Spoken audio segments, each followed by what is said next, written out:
My God, I hate drugs. Kinilala si Senadora LElLA de Lima bilang most distinguished human rights defender ng human rights group na Amnesty International. Ito raw ay para sa patuloy na pagsulong ni de Lima sa karapatang pantao at paglaban sa umano'y mga pang-aabuso ng gobyerno sa ilalim ng war on drugs. Nagpasalamat naman ang senadora sa pagkilala.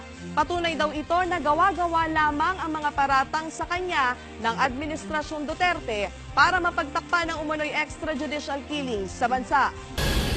President Rodrigo Duterte has certified as urgent the proposed Bangsamoro Basic Law. The House of Representatives plans to pass the bill on third and final reading today or tomorrow. Joyce Ilas is at the House of Representatives. Joyce, what is happening there right now? Ina, as of now, congressmen are deliberating the bill which seeks to provide for a Bangsamoro Basic Law in the plenary. At the Senate, senators, we've heard, are now proposing amendments to the proposed measure. Now, the president earlier promised that Congress would pass this measure before the end of May. And with only 2 session days remaining before Congress goes on a 2-month break, the Senate and the House leaderships are determined to pass this measure on the third and final reading by tonight or tomorrow night. Congressional leaders met with President Rodrigo Duterte in Malacanang Monday night to discuss the contentious provisions in the proposed Bangsamoro Basic Law. The bill seeks to abolish the autonomous region in Muslim Mindanao and establish a new Bangsamoro political entity and its basic structure of government. House Majority Leader Rudy Fariñas says President Duterte expressed apprehensions about the bill. The president wants to make sure all uniformed personnel remain under the control of the central government. Fariñas earlier said that under the House version, the Bangsamoro police would be composed of MNLF and MILF members. He was not willing na may sariling police and everything, so we told them that payag naman yung BTC na yung kanilang police regional office in the Bangsamoro will still be like a regional office. It was also agreed that local elections in the autonomous region on Bangsamoro would be handled by the Commission on Elections. But no consensus was reached on the controversial opt-in provision.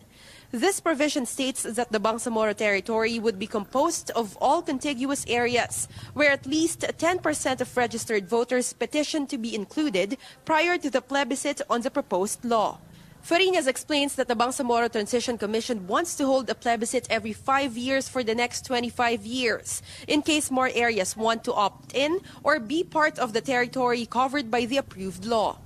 So we offered one for the next 10 years, which they accepted. But for some members, especially those near the proposed autonomous region of the Bangsamoro, apprehensive sila about the creeping expansion of the proposed region. So yun ang i-resolve namin. But opposition lawmakers say the draft BBL is unconstitutional. The BBL cannot supplant and abolish the arm, which is the one recognized and created by the 1987 Constitution. In order to abolish the arm, there should be a constitutional amendment. Fariñas insists otherwise. Hindi. Hindi. Yun ang kanilang point. I-abolish nga ng BBL yung ARMM. So hindi na sir kailangan i-amend the Constitution? Hindi na. For the BBL, hindi na. While they are in favor of the peace process, opposition lawmakers stress this should not be at the expense of the Constitution and its acceptability to stakeholders. Now, after approving the measure, the House of Representatives and the Senate will hold bicameral conference committee meetings to reconcile the differences in the 2 versions of the BBL, still in collaboration with the Executive Department and the Bangsamoro Transition Commission. Now, the House of Representatives and the Senate plan or expect to ratify the bicameral conference committee report when session resumes on July 23. That is the morning of the State of the Nation address, after which the President is expected to sign the BBL into law just in time for his SONA in the afternoon. Ina. Joyce, for those who may not be too familiar familiar rather with the process. What is the importance of certifying this bill as urgent?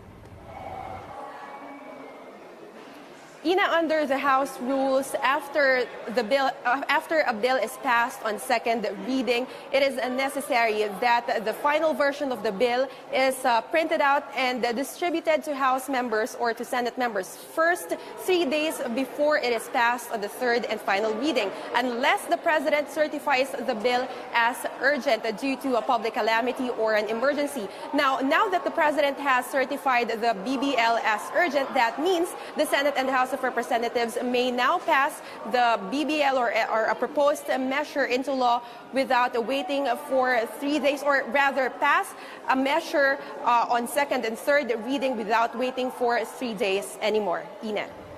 Thank you, Joyce. Joyce Silas there reporting. Again, President Duterte has certified the BBL as urgent. Special Assistant to the President, Bongo, says the passage of the bill is of utmost importance to the administration. Now, netizens are sharing their thoughts on the proposed Bangsamoro Basic Law. With the hashtag BBL Now, this Twitter user asks, maghihintay na lang ba tayo ng isa pang Marawi para lang magising ang gobyerno o ang Luzon sa mga nangyayari sa Mindanao? While Facebook user Lawrence Celestino says billions of pesos will be given to the new Bangsamoro region under the BBL and that there would be limited audit or oversight. He then asks whether the public is ready for more taxes. And this netizen says, quote, nakakain ba ng mga mahihirap ang BBL? Unahin nyo solusyonan ang walang tigil na pagtaas ng bilihin bago ang pamumulitika. Now, tell us what you think about the story. Visit our website at cnnphilippines.com or follow us on social media at CNN Philippines. We'd love to hear from you.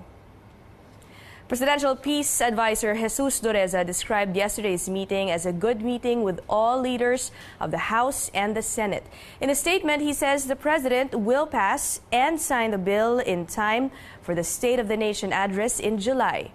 Meantime, Senate Majority Leader Mig Zubiri says lawmakers plan to pass the House and Senate versions before ironing out the differences during the break. Zubiri also weighed in on concerns over how much the implementation of the BBL will cost. Siguro you're looking at for the rollout, for the first portion and the rollout of this program, it's about 100 B. Now, the people are saying and raising their eyebrows and saying, laki naman yan. But you know, peace is expensive. Ang gusto natin ng kapayapaan. Now, I'll tell you, Pinky, how much did it cost us to get back Marawi because of what happened? How much is it going to cost us to rehabilitate Marawi? It's going to cost us 100 billion pesos to rehabilitate Marawi, and it cost us about 10 billion to fight it, to be able to get it back. So the cost of war is more expensive than the cost of peace. Senator Zubiri says he's confident the Senate will be able to pass the BBL on third and final reading by tomorrow. Economic managers inspected Segment 10 of the North Luzon Expressway Harbor Link north of Metro Manila. This is a key project of the administration's Build, Build, Build program. In this report, our Rex Remitio tells us as well about the challenges facing the ambitious infrastructure program. President Duterte's economic managers are making sure the administration delivers on its infrastructure program. They inspect the Segment 10 of the North Luzon Expressway Harbor Link project. It's one of the big-ticket items under the ambitious Build, Build, Build program. Stretching more than 8 kilometers, Segment 10 will improve travel between NLEX and the Manila port. Once the Segment 10 opens, about 50,000 cars are expected to pass by this area daily. It will also cut by half the travel time from the North Luzon Expressway to the Port of Manila. The entire NLEX Harbor Link project, meanwhile, will cut travel time between the North and South Luzon Expressways to just 20 minutes from the current 2 hours. Economic managers say this will improve trade between Metro Manila and the rest of Luzon while decongesting the capital. This project is our first major blow, will be our first major blow to the traffic along in Metro Manila. But Segment 10's completion has been delayed for a year. Construction was supposed to end last year, but officials say the road might open before 2018 ends. Public Works Secretary Mark Villar says it took them time to resolve right-of-way issues. Malaking concern po yung right of way, pero kami po sa DPWH, na-augment na namin yung mga legal departments sa lahat po ng regions. At the same time, nag-assign din kami ng mga task forces per flagship project. He admits right of way concerns prevent the Build program from going into full swing. Officials cannot say yet how many of the 75 projects in the pipeline have been completed, though Villar is optimistic about the pace of work. The Build program is all systems go. Tuloy-tuloy po ang construction at we'll see in the upcoming months, and tuloy-tuloy po ang inauguration, ang groundbreaking. While government is upbeat about its infrastructure program, the public is keeping tabs on when they can benefit from the projects. Officials assure the public that agencies have enough manpower and capacity to finish the projects. They will also need more people to do the work, so they are launching an online job portal for the Build program.